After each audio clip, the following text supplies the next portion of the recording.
So it's Super Bowl Sunday. First of all, happy birthday, Saquon Barkley. First and foremost, we're gonna win this game. I got goosebumps right now. I've been praying all week. Yes, I pray for the Eagles. I absolutely pray for the Eagles. Feeling really good. How you doing, man? All right, it's gonna be a good game. Let's go. That's the wrong bird, bro. That's the wrong bird. 2 hours later.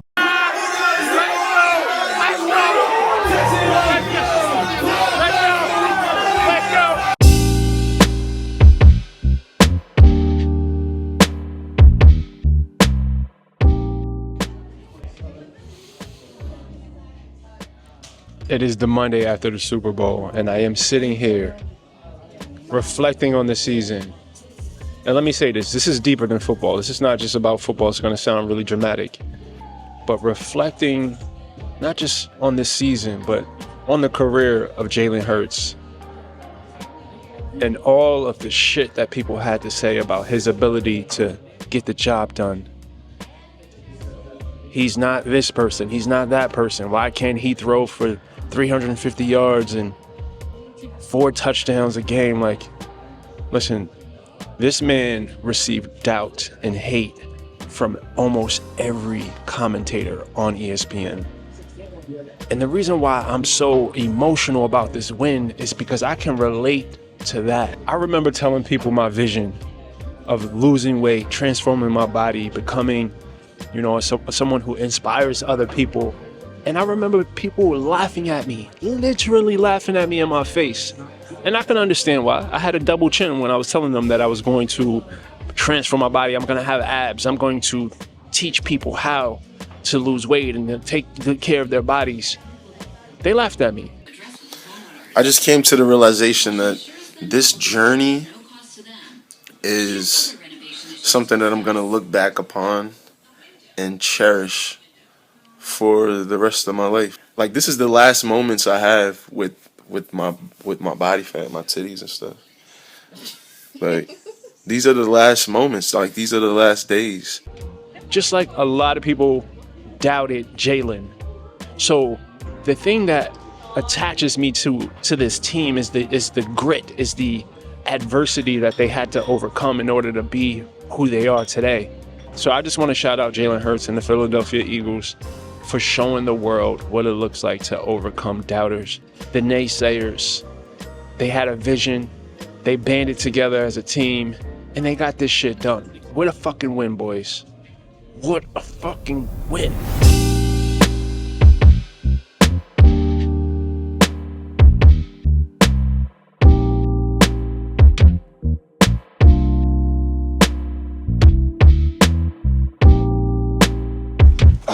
So today's one of those days that I definitely did not feel like being here at the gym, but I'm blessed. I'm healthy, so I'm here. Today, no pre-workout. I try not to do pre-workout every single day, and I'm very intentional about that. And it's designed for me not to grow a dependency. I don't want to be dependent on pre-workout. So a few days a week, no pre-workout. Today's a no free workout day. So I'm experimenting with this new DJI Osmo. It's a new camera. It's pretty dope. It's making vlogging a lot more accessible, making it simpler. Yeah, there we go. I'm still trying to learn how to use it well, so pardon me if my vlogging is sloppy right now. But so far, I afford it. See, you got this little motion detector thing. It's pretty cool.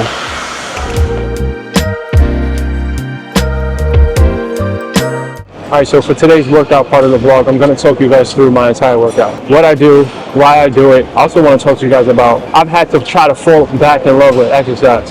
At least once a year, I fall out of love with this shit. And there's a really specific strategy that I use to re-engage, to get myself fired up about exercise. Because after 12 years of being consistent, this shit gets mundane. You know, it's kind of like a marriage. You got to be very intentional about making sure that you keep the fire going, right? Keep the spice. All right, so next thing, I go into my goodie bag and I pull out some more dynamic warm-up equipment. All right, so let me know in the comment section if you guys want me to do like a tour of what's actually in this bag. There's some really important stuff in here, but let me know if you want to know. If not, I won't waste your time. All right, so I'm training chest today.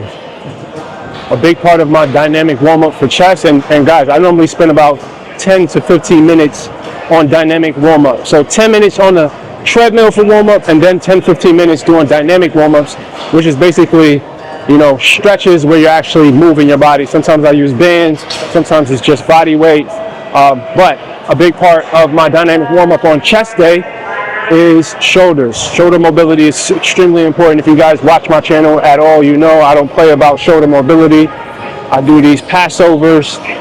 I'm going to show you a few other moves that I do. All right, I'll also move this down.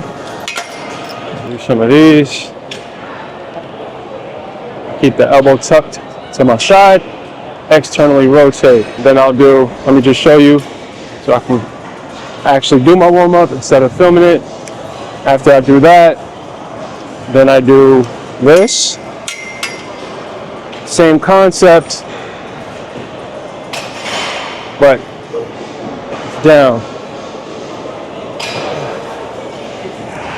I do about 10 to 15 reps for 2 to 3 sets for each side. All right, so in addition to the chest and shoulders, you also want to warm up your back.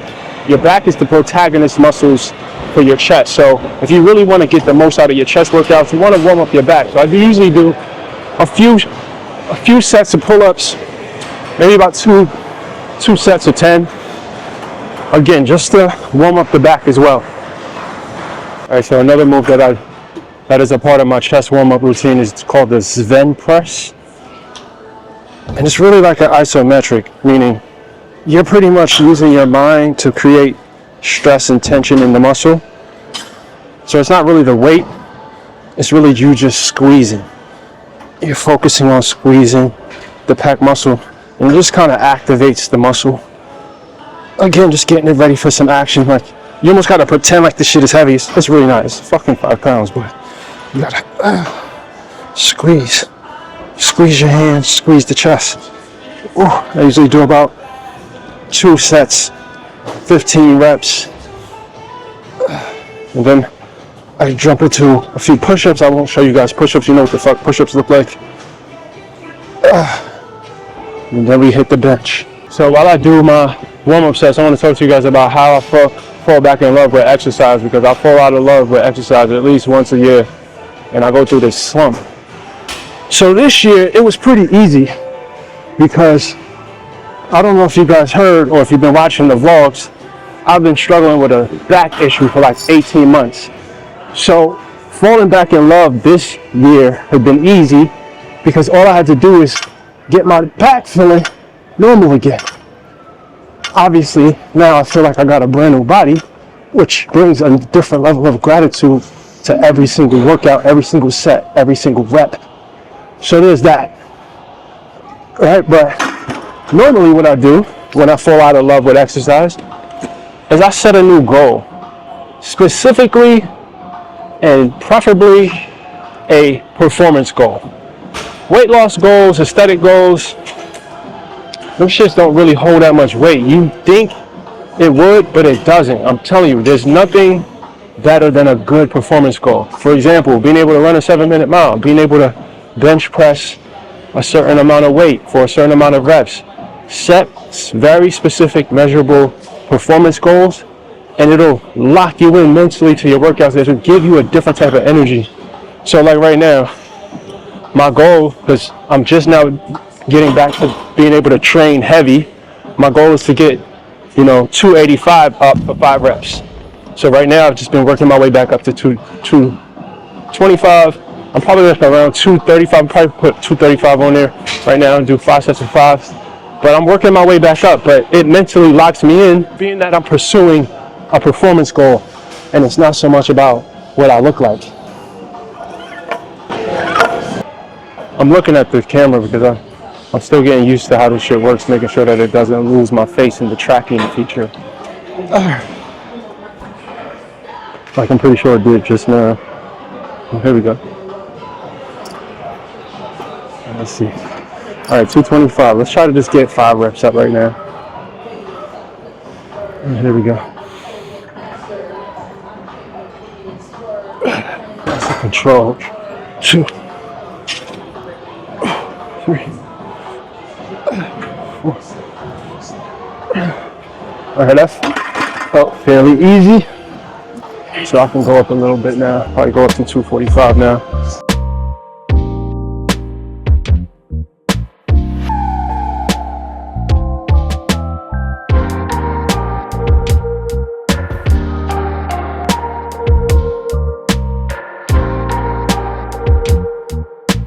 So look guys, I apologize. I gotta cut this part of the video short because my SD card is full and I don't have enough room on my phone. So on to the next part of the vlog.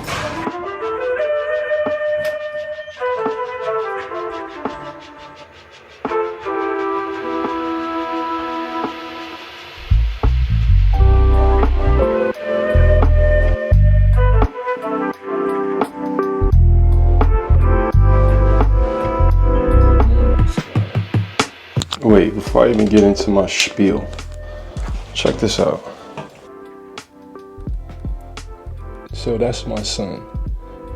Words cannot describe still how weird it is. Weird but awesome it is to have a child that drives a vehicle.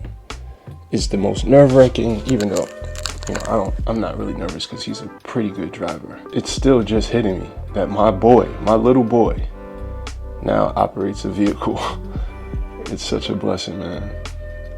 I wish I was driving a goddamn car when I was 16. I stalk him like a psycho sometimes. So it's been, what is this, 2025? It's been 12 years since I had the weight off. And I want to humbly say that I believe that I have mastered the art of weight management, mastered the art of being able to have whatever physique I want. And I think the key to being able to stay lean, right? So it's January, well, February now, and I'm still lean, somewhat lean. I'm only probably about 3 pounds from like my ideal beach body weight. There's a few keys to being able to maintain this level of leanness. And let me say, it takes a long time to master this stuff. This is not something that you're going to be able to take what I say in this video and just be able to apply it. No, I'm going to be completely honest with you. The first and most important thing is identity. I am a person who identifies as someone who is lean, who is ripped, who is shredded. So naturally, all of our behaviors, our choices are going to follow our identity, who we believe we are, our vision for ourselves. That's first and foremost. So if you're struggling with weight and in your head you're just this, fat person who struggles and who can't control what they eat and who is addicted to sugar, if that's the story that you live with in your head, then that's going to be really hard for you to compete with. So let me start there. The first step is shifting your identity, or work on shifting your identity. The second step is to normalize constant movement. Like when I'm taking calls, I'm walking. If I'm on a Zoom call with my group coaching program, shout out to the We Are Guys group coaching program. When I'm talking to any of my coaching clients, I am walking on the treadmill. I get about 15,000 steps a day. That has become a part of me. It's not something I even have to think about. So that helps keep me lean. I prioritize protein. I eat a very high quality whole foods diet. There is not much processed food in my diet. I don't put that shit into my body, rarely. So that's another thing. These are things you may know, but executing on it is not about willpower and discipline.